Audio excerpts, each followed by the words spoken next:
परम प्रेममय श्री श्री ठाकुर श्रीचरण कमल मोर अनंत कोटि भक्तिपूर्ण प्रणाम एवं परम पूज्यपाद श्री श्री आचार्य देव श्रीचरण मोर अनंत कोटि भक्तिपूर्ण प्रणाम। आज मोर ये भिडियोटी जो मैंने देखुं शुणी समस्त दादा और माँ मान मोर भक्ति श्रद्धा प्रेम पाइबा और प्रणाम सहित रानंदित जय। आशा कर समस्त भलरे अच्छी आउ समस्त को विशेषकर धन्यवाद ज्ञापन करी जो मैंने मोर वीडियो को देखिकी सब्सक्राइब करचंती कमेंट लाइक शेयर करचंती समस्त को मोर असंख्य धन्यवाद कृतज्ञता ज्ञापन करे। आउ टिके भल होइथांता जो मैंने मोर वीडियोटी देखुचंती को स्थान रु देखुचंती को शहर बा गाँ रु देखुचंती जदि सेटा मेंटेन कर दियंते हेले बहुत खुशी हंती मु भाभी जानी पारथांती जे कोठरू आपण मन देखुचंती मु निजे को निजे खुशी ही पारथांती। दया कर आपण मन सेमती करिवे बहुत भल लागिवो। आउ समस्ते आशा करे भलरे अछंती एवं भलरे रहिबा पाई समस्तंकर सर्वांगीन मंगल प्रार्थना रखे परम प्रेममय श्री ठाकुर आज्ञा आज भिडियोटी आरंभ करने जाऊँ। आज भिडियोटी विशेष जदि भी मो पाई विशेष आपण मान भी विशेष जो भाव में मुझे चिंता करुच्ची जो भाव में ठाकुर कथा गुड़ी को बुझापी चेष्टा करुच्ची हुए तो बहुत जगह आमको बुझा असुविधा हुए सेमती असुविधा आहरी अनेक लोक मान अनेक भाई और माँ मान से भिडियोटी करुच्ची आलोचनाटी करुच्ची। आज आम परम प्रेममय श्री श्री ठाकुर शास्त्र सदाचार पुस्तक गोटे दिटा बाणी आलोचना करी। तो प्रथम बाणी है स्वास्थ्य आमार व्यस्त हलो सुस्थ हबार तरे। स्वास्थ्य आमार व्यस्त हलो सुस्थ हबार तरे ए विषय में गोटे वीडियो कर सारी।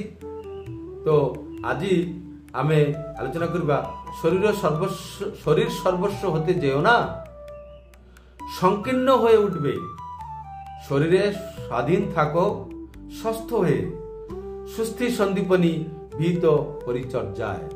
बाणी संख्या 3 यार ओडिया अनुवाद करी मु कहूची शरीर सर्वस्व हेबाकू जाओ नाही संकीर्ण होई उठिबो शरीर रे स्वाधीन रुह स्वस्थ हुओ स्वस्थ होई सुस्थि संदीपनी विहित परिचर्या रे।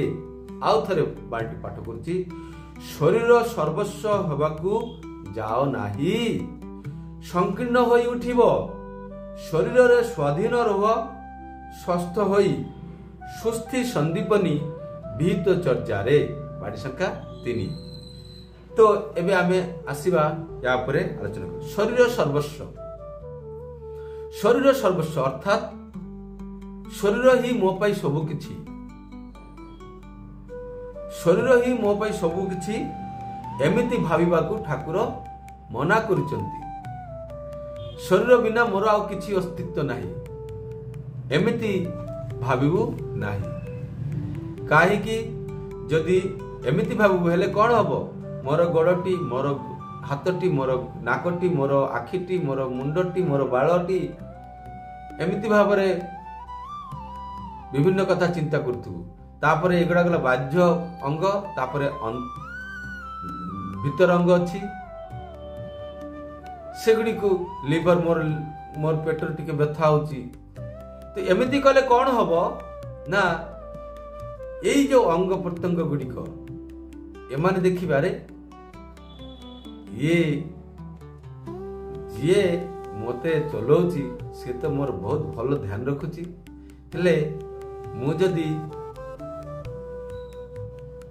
जदि पेन हुए से अंग प्रत्यंग गुड़िक देखबनी से अंग प्रत्यंग रे जो विभिन्न प्रकार विकार विकृत जिनिस गुड़िक अच्छी वस्तु गुड़िक माने चलन गुड़िक अच्छी से गुड़िक देखबारे मुझे टिके उल्टा पलटा हुए हेले तो मोर बहुत ध्यान रखे हेले मजा आसीजो ताकू जेमिति ପିଲାମାନେ ଖାଇବାକୁ ମାଗନ୍ତି। ମୋ ପୁଅ ପ୍ରତିଦିନ ଆସିକି ବୁଲି ଫୁଲିକି ଆସିବ, କୁଆଡୁ ବୁଲିକି ଆସିବ, ଆସିକି ବାପା 10 ଟଙ୍କା ଗୋଟେ ଅଛି, 10 ଟଙ୍କା ଗୋଟେ ଅଛି। ମୁଁ କହିବି ନାଇଁ 10 ଟଙ୍କା ନାହିଁ, ମୁଁ ବହୁତ ସମୟରୁ ଖାଇନି କିଛି, ଏମିତି ନାଟକ ଆରମ୍ଭ କରିଦେଉଛି। ଚୁପଚାପ ରହ,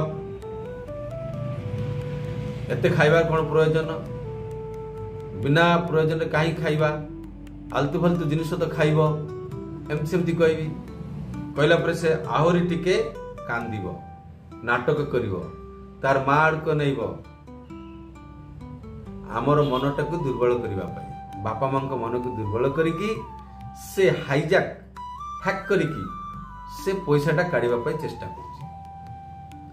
ଆଉ ଆମେ ବାପା ମା ଅଭିଭାବକ ସେତେବେଳେ ଭାବୁଛୁ ନାଇଁ ପିଲାଟା କାନ୍ଦୁଛି, ଦେଇଦେବା 10 ଟଙ୍କା, କଣ ହବ 10 ଟଙ୍କା ତ।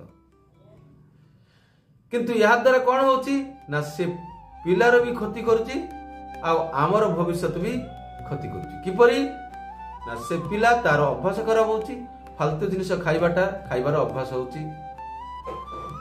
ସେ ଯଦି ତାର ବାହାନା କରିକି ଜିତିଗଲା, ସେ ଭାବୁ ନାହିଁ ଏମିତି କଲେ, ଏତିକି ମାତ୍ରାରେ କଲେ ତ ମତେ ଦେଇ ଦେଉଛନ୍ତି, ବହୁତ ବାହାନା କଲା, ଦେଲି ନାହିଁ, ମୁଁ ନଦେଲା ପରେ କଣ ହେଲା, ଆହୁରି ଟିକେ ତାର ମାତ୍ରା ବଢେଇଲା, ଏମିତି କରିକି ସେ ଦେଖିଲା ନା ଯଦି ସେ ଜିତିଗଲା, ସେ ଭାବିବ ନାଇଁ ବାହାନା କଲେ ଯଦି ଲାଗି ରହିପାରିବା, ମାନେ ମୋର ଜିଦ୍ରେ ଯଦି ମୁଁ ଠିକ ରହିବି, ତିଷ୍ଠି ରହିବି, ହେଲେ ମୋର ଜୟ ହଉଛି, ମୁଁ ବାହାନା ଜିତି ଯାଉଛି, ମୁଁ 10 ଟଙ୍କା ପାଇଯାଉଛି କି ଯେତିକି ହବ, ଏମିତି କରିକି 10 ଟଙ୍କା ଠୁ 20 ଟଙ୍କା ହବ, 20 ଟଙ୍କାରୁ 50 ଟଙ୍କା ହବ, 50 ରୁ ଯେମିତି ବଡ ହବ ସେମିତି ତାର ଚାହିଦା ବଢୁଥିବ। ପାର୍ଟି କରିବା 5000 10,000 ଏମିତି ଭାବରେ ବଢୁଥିବ। ହେଲେ କଣ ହେଲା, ମୁଁ ତାର ଯୋଉ ଅସତ୍ ଚାହିଦା ଭୋକଟାକୁ ମୁଁ ମେଣ୍ଟେଇବା ଆରମ୍ଭ କଲି।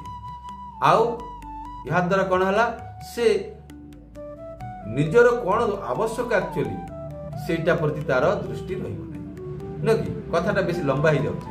ଆଉ ଆମର କ୍ଷତି କଣ ହେଲା, ଶେଷରେ ଆମେ କହିବୁ ଆମର ପୁଅ ଆମର କଥା ମାନୁ ନାହିଁ, ମୁଣ୍ଡରେ ହାତ ଦେଇକି ବସିଥିବୁ, ମୁଣ୍ଡ ପିଟି ହେଉଥିବୁ, ମୋର ପୁଅ ମୋର କଥା ଶୁଣୁନାହିଁ, ସେ ଯାହା ଇଚ୍ଛା ତାହା କରୁଛି, ଏମିତି କଥା ଗୁଡ଼ିକ ଆମେ ବ୍ୟକ୍ତ କରିବୁ।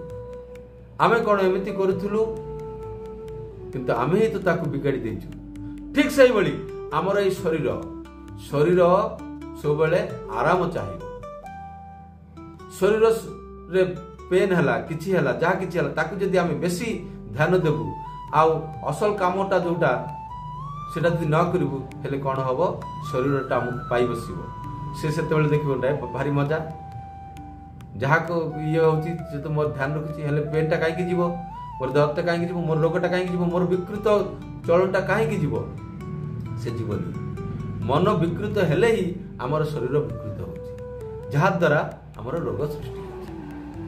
ଏହା ବିଷୟରେ ବି ମୁଁ ଗୋଟେ ଭିଡ଼ିଓ ତିଆରି କରିଛି, ଶ୍ରୀ ଠାକୁର ଆମର କଣ କହିଛନ୍ତି ୟା ଉପରେ ସେ ବିଷୟ ସବୁ ଉଲ୍ଲେଖ କରିକି। ଏବେ ଦେଖନ୍ତୁ, ପରମ ପୂଜ୍ୟପାଦ ଶ୍ରୀ ଶ୍ରୀ ଆଚାର୍ଯ୍ୟ ଦେବ ଥରେ ଗୋଟେ କାହାଣୀ କହୁଥିଲେ। ଏଇ କାହାଣୀଟି ବୋଧେ ମୁଁ ଅନ୍ୟ କୌଣସି ଗୋଟେ ଭିଡ଼ିଓରେ ମଧ୍ୟ କହିଛି ଯେ ଗୋଟେ ପରିବାରରେ ଜଣେ ସ୍ୱାମୀ ତାଙ୍କ ସ୍ତ୍ରୀଙ୍କ ପ୍ରତି ଧ୍ୟାନ ରଖେନି, ଯତ୍ନ ନିଏନି, ତା ପ୍ରତି ବିଲକୁଲ ଧ୍ୟାନ ଏକା ଦେଉନି।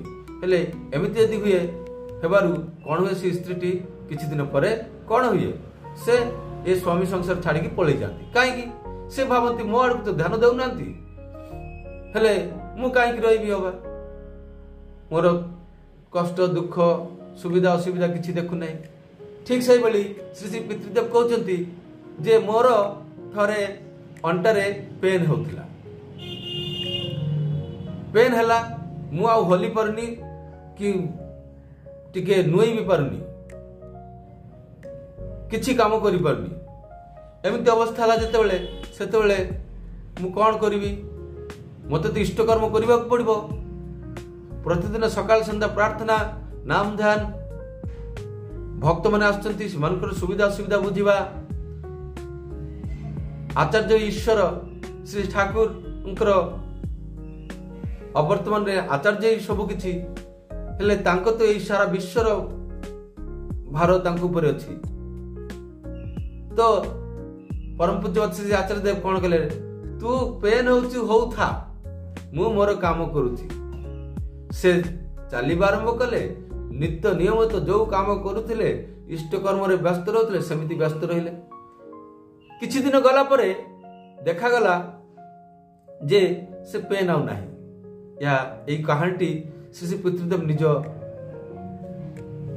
मोहर कहते तो से कहीं पड़ेगा कहीं ना से पेन देखिला आ पाखे रहिले भी तो मोर कौन सी तदारख करूनी जत्न नेउनी केयर नेउनी हेले मु रही की कौन करी चल एठु पळेगा तो एमिति जदि आमे शरीर मुखी हवा शरीर सर्वस्व जदि होई उठिबा हेले हमर बाटटा संकीर्ण होई जीवो संकीर्ण अर्थात संकोचन संकोचन दुख प्रसारणी सुख संकीर्ण होई जीवो हमर चलार बाटटा संकीर्ण होई जीवो जेमिति हमर गोडर जदि पेन होची आमे फ्री भाबे चली पानु तेणु करी श्री ठाकुर कहउचंती शरीर रे स्वाधीन रह शरीर रे स्वाधीन रह माने शरीर टाको सुस्थ रखिबार अछि किंतु शरीर मुखी होबाक होबनी शरीर सर्वस्व होबाक होबनी आ शरीरटा जेमिति तमे जेमिति चाहू सेमिति करि परिबो ता कहंती शरीर रे स्वाधीन रह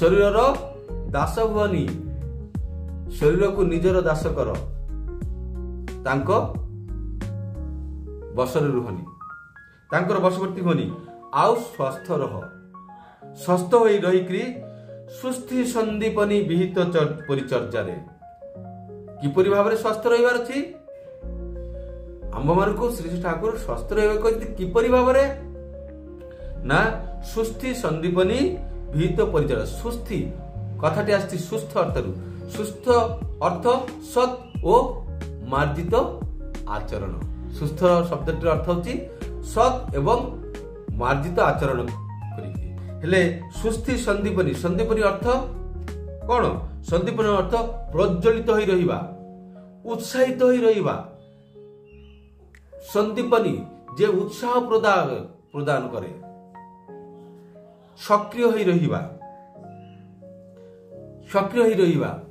हेले संदीपनी होई माने हमर चलन चरित्र ठीक भाबरे हेले सुस्थि संदीपनी माने सत मार्जित होई कि संदीपनी प्रज्वलित होई माने उत्साहित होई उद्दीपनामय होई रहिबार अछि सुस्थि संदीपनी विहित परिचर्या विहित अर्थ जहाँ विशेष भाव हित कारक विशेष भाव जहाँ हित प्रदान करती आमर मंगल हुए जहाँ आमर उपकार हुए आमको उन्नति आड़ को नहीं जाए कौन कह विहित नियम विधि माफिक परिचर्या अर्थात कौन चर्या अर्थ चलन सेमिति भाव चाली चलन माध्यम आमर कौन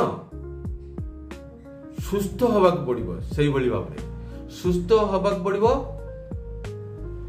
कौन पाई शरीर को स्वाधीन रखिबा पाई शरीर को सब प्रकार जते जड़त्व अच्छी शरीर को जड़ पदार्थ न करी ताको मुक्त कर देबार अछि से असीम शक्तिर अधिकारी होई उठिबो एमिति भाबरे ताको स्वाधीन रखिबा पाई सुस्थ रहे सुस्थ केमति रहबार अछि सेटा कहै सुस्थि संदीपनी विहित परिचर्या रे सुस्थ होई शरीर को स्वाधीन रखिबार अछि आउ संकीर्ण न हवा पाई कौन करबा पड़िबो शरीर सर्वस्व हवा पड़िबो नाही केते लोक अछंती तांकर रोग थाउ बा न थाउ मेडिसिन नेउथुबा का नियमित तांकर हैबिट हे जाय तो एमिति भाबरे आमे विभिन्न एगुडी को बंधन आउ एई सुस्थि संदीपनी विहित परिचर्याटा ही सदाचार आउ सत मार्जित आचरण रे चलिबा ही कोन स्वास्थ्य स्वास्थ्यर अर्थ विश्व संस्था विश्व शांति संस्था रो जो संस्थारू जो स्वास्थ्यर अर्थ कहते शारीरिक मानसिक सामाजिक सुस्थतार एक गोटे अवस्था को स्वास्थ्य कहे तो यही कथा विषय में या पूर्व आलोचना करती तथापि आज टी अल्प कहीदेली जहाँ भिडियोटी बहुत लंबा हो जाती कथा कहते तो गोटे पर गोटे तथ्य आसुची एवं ताहा स्पष्टीकरण पाई आमर साहाय्य करुची। आपण माने मु जो भली भाव बुझी पारुची सेही भली भाव आपण मानकु बुझाइची आउ ठाकुर जो भली भाव बुझाइबाकु चेष्टा करती सेही भली भाव बुझिबाकु चेष्टा करची। आशा करची ठीक भाव बुझा चेष्टा करची एवं आपन को ठीक भाव बुझाइबाकु चेष्टा करची। मु निजे कृतार्थ हली समृद्ध हली आपन को बुझाइबाकु जाईकी अर्थात मु निजे निजे बुझिली आपण मध्य समृद्ध हेबे यहा परम प्रेममय श्री ठाकुर रंगारातल चरण रे प्रार्थना रखी आज वीडियोटी एठी समाप्त करछि। जदि भलो लागिथिबो आपण माने सब्सक्राइब करी जदि नुआ देखुचंती सब्सक्राइब कर देबे एवं कमेंट करी मते जणाबे कोठी आपण माने सुनुचंती। जय गुरु वंदे पुरुषोत्तम समस्त भलो रहे।